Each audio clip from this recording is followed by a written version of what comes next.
Absolutely. Great morning, everybody. Good morning. Welcome, welcome, welcome. This is the Diamond Factory. Yes, I am Dr. Roz, the VP of Communications here at Akana. Excited to be here this morning.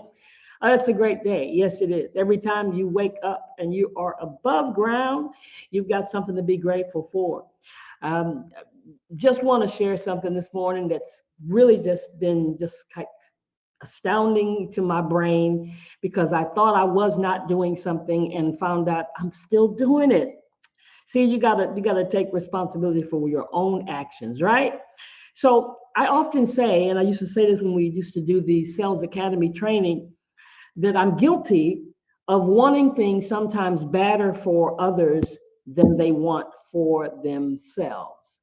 I'm guilty of that. And I just really thought that, man, I'm overcoming that because I'm striving to overcome that because you can't want something better for somebody else than they want for themselves. And then I experienced something just the other day and it let me know, oh, shoot, I'm doing it again. God dog it. Because sometimes people's actions portray that they're satisfied where they are. And you can be satisfied with who you are because you are who God made you, even though we're constantly improving, but we should never be satisfied with what we've accomplished. And there are people sometimes we come across in our lives that they don't want anymore. They're satisfied with what they've accomplished. And I've made up my mind, and you should make up your mind that you want to be around and you yourself want to be that person that is always wanting to grow and always wanting to expand and always wanting to increase. Even Jesus, I mean, he even increased in wisdom, stature, and favor. So I'm asking people in this point to learn something every day. I was sharing that with somebody and I said, I'm learning something every day. I'm listening to things, I'm listening to videos and teachings and reading and all these things that every single day I can say I learned something. And so that's my challenge to you, to learn something every day. We get on here and hopefully you may learn something every single day. So I'm starting to ask people, what did you learn today? Now, when a person tells me they didn't learn anything, then okay, now I've got something else to trigger in my brain.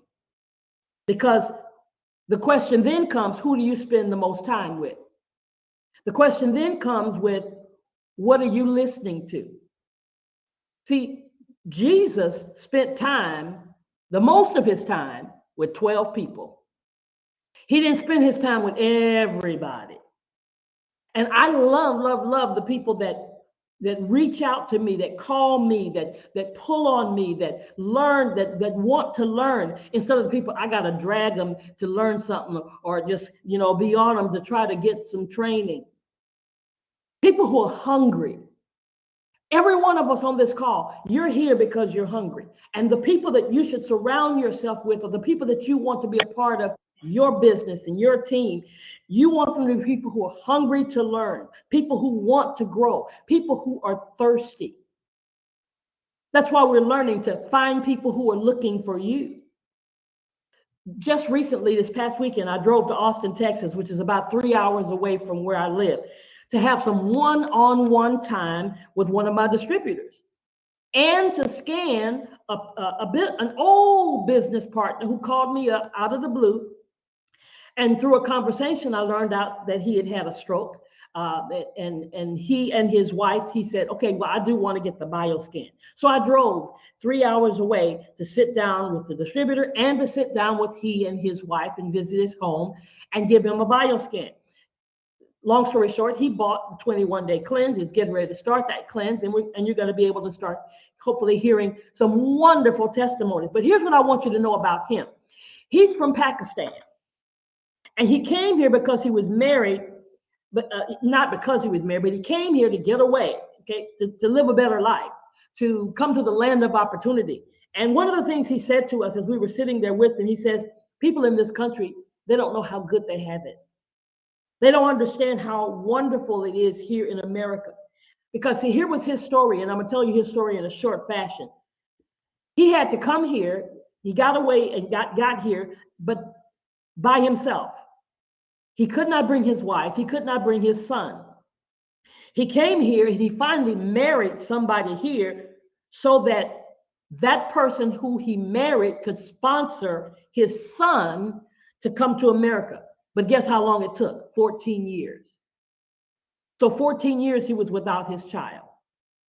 But he did that so that he could get his son here into America. Then when his son got here, his son sponsored his wife because he couldn't sponsor his wife. His son sponsored, but it took 34 years for that to happen. Now, I just met his wife, who just got here 2 years ago. And I had met this gentleman probably maybe 15 years ago in another business. He started, when he got here, he started being a networker and an entrepreneur. And he has made millions of dollars.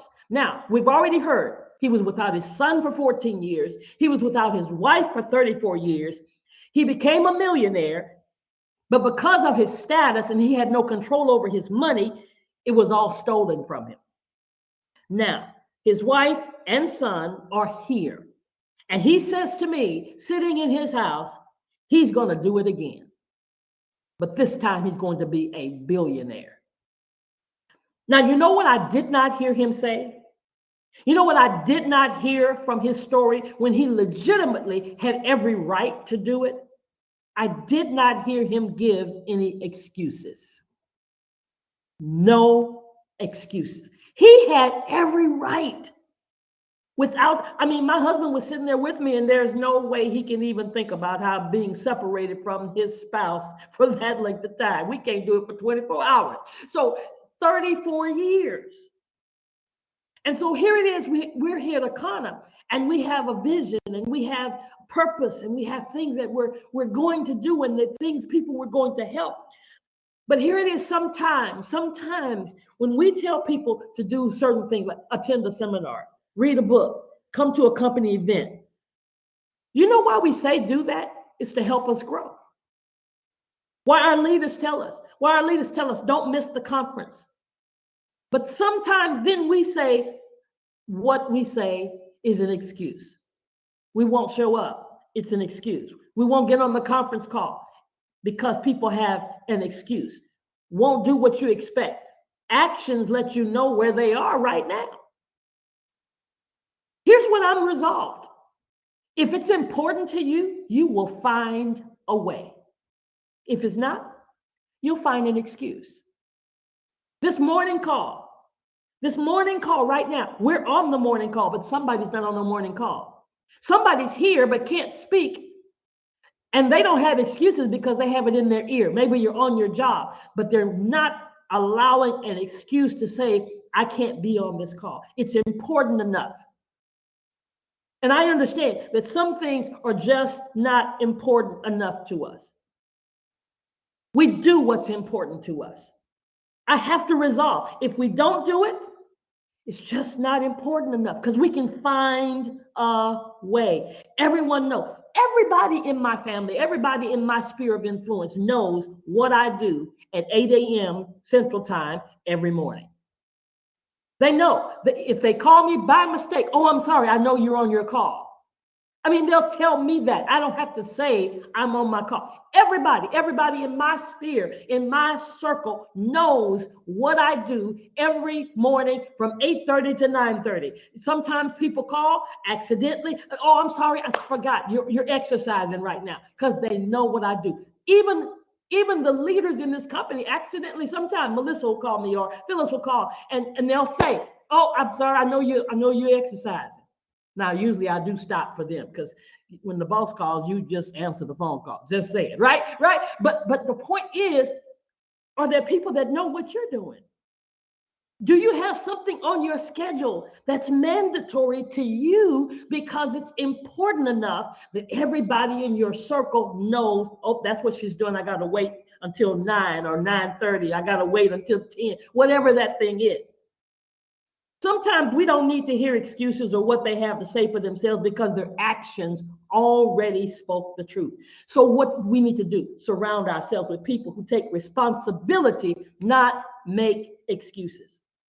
Okay, let's talk about excuses for just a minute. Excuses make sure Your life is the same as it was yesterday. That's what excuses do. Excuses, it's a vehicle. It's a vehicle that takes you further away from achieving your goal.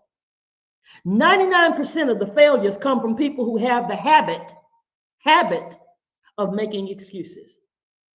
Your excuses are just the lies your fears have sold you. Stop. Stop making excuses. Everything you desire, including the transformation and the manifestation, it's yours. And it can be yours if we take responsibility for ourselves and commit to self-mastery.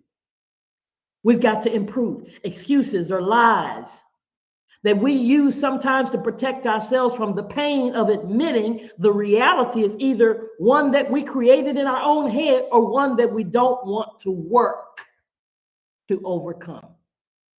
Yeah, it takes work to overcome things that we are not good at. Because if you really want to do it, you do it. There are no excuses. Not managing your time and making excuses, that's two habits. I don't have time. I don't have time. Don't put them together by claiming you don't have time. All of us have the same amount of time. Okay, here's a scenario, and this may not fit you, but I want you to think about today. Go ahead and jot it down as you go out the course of the day. Where is your time being used? But the average person, you sleep 8 hours, you work 8 hours, 2 hours for personal time, 1 hour for commuting time to commute from one place to the next, leisure and recreation, 2 hours, manage your tasks and responsibilities, 2 hours. That's 23 hours. There's still another hour left for something. Now, when you think about your life, it may not fit this pattern. Some of you may sleep less, so that means you've got more hours in some of those other categories. Some of you may not work on an 8-hour job. So see, I want you to go throughout the course of this day and jot down where are you using your 24 hours. Because there's some time that's being allocated that you're not using to work your business.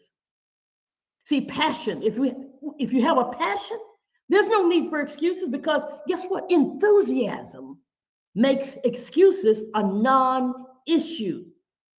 We can blame everything. We can blame outside factors. We can make excuses about why things didn't work out, but it doesn't change anything.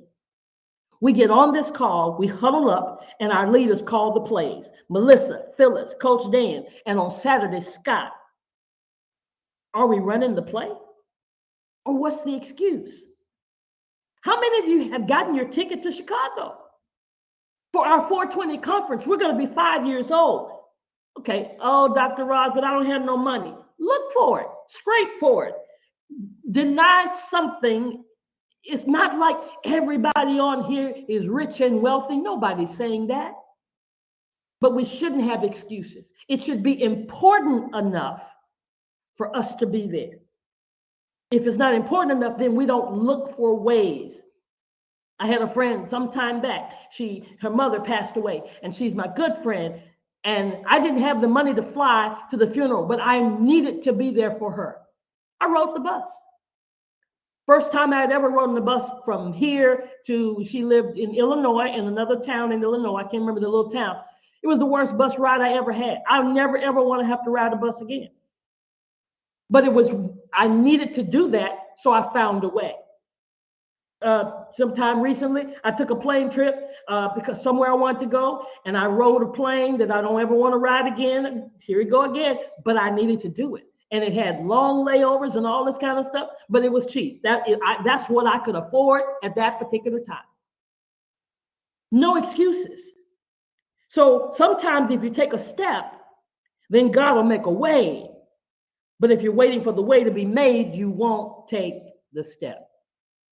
Now, I know I always talk about sports, and some of you are not into sports. You didn't even watch the game this weekend. In case you didn't know, the Kansas City Chiefs just won the Super Bowl. So I'm going to give you a little tip about what happens in a huddle. That's what we're doing every time we get on this call on Monday, Tuesday, Wednesday, Thursday, and Friday. This is the huddle. So let me school you about what happens in the game of football. In football, the huddle, players from the same team. Hello, somebody. We're on the same team. Yes, Akana. We gather together to receive instructions, discuss tactics, motivate each other before the play. And here's what typically happens in the football huddle. There's a play that's called. I think Coach Dan called a play yesterday. On Saturdays, Scott calls a play. On Monday, Melissa calls a play. On Tuesday, Phyllis calls a play. Have you run the play? See, when the play is called, the quarterback relays the play from the coach to the rest of the team. And that's a specific play, execution, formation, and any adjustments based on the game situation. The second thing that happens in the huddle is assignments. Assignments are made. The quarterback tells you who's going to do this, who's going to run here, who's going to set up here, who's going for a long pass, who's going to run the ball, or he may decide to run it himself. But there are some assignments to make. The third thing that happens is motivation. Players use the huddles as an opportunity to pump each other up. They slap each other. They hit each other. They jolt each other. They pump each other up. I'm trying to pump you up right now. Motivate you to run these plays. We've got the tools. Let's run the plays. The fourth thing that happens is strategy. They discuss strategy. They do it real quick. They talk about what the defense may try to do, or how they may try to tackle the quarterback and how to get ready for it. And there's some negative things you got to get ready for. The fifth thing that they do in the huddle is they have focus and concentration. It provides a moment for the players to refocus and because there might have been a fumble prior to that, or an interception prior to that. Somebody might have messed up, so you got to come back and refocus. And then the sixth thing they do is they have visualization. In that huddle, they see. When they break that huddle, they see themselves crossing the finish line. Overall, the whole goal of the football huddle is serving as a crucial moment for communication, coordination, and motivation. I get it. I have to tell my CSO, my mentor, Phyllis, I have to tell her, I get it. If I call a play and nobody runs the play, either they're not coachable or I'm not their coach. I get it. Now, does that say they're not on the team? No, they're on the team. They may still be on the team, but they're not listening. They're listening to another voice. So, Akana Nation, let's go. Let's go.